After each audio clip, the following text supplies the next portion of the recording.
د خدمت او د یووالي وخت دی اوس د وطن د جوړول. اومدم تذکره الکترونیکی چرا که بسیار یک چیز خوب است.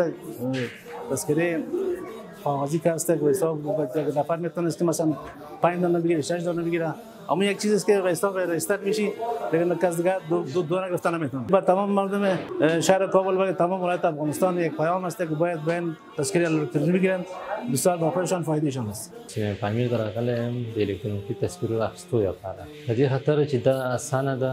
سابق چول هغه کاغذي تذکره یو ډېر غټه وي بل شیدلې بلار یو پار نو باندې درې څلور تذکره جوړوي او دې کې اوس الکترونیکی هر څه حساب دی بایومټریک شوی د یو دانه د ارزښت کار کوي. به خاطر تذکره الکترونیکی با سینمای پامیر تشریف آوردیم دیگه. تذکره مدت چقدر وقت بود من خارج بودم، خارج از کشور، دوباره به وطن برگشتیم. خیلی خوشحال هستم که تذکره الکترونیکی واقعا در کل جهان تذکره الکترونیکی است.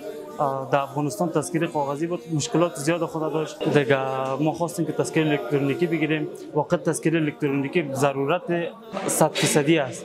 تذکره الکترونیکی خوبیش است که هیچ وقت خراب نمیشه. تذکره کاغذی همیشه فرسوده میشد، پاره میشد یا گم میشد. یا هر کس میخواست از تاخار، از کابل، از قندوز، از هر جای میتونست تذکره بگیره، اما تذکره الکترونیکی از یک جای گرفته میشه و واقعا خوبی خودم داره. ما از همه شهروندان عزیز خواهشمند هستم که بیاین تذکره الکترونیکی بگیرن به خاطر فایده خودشان.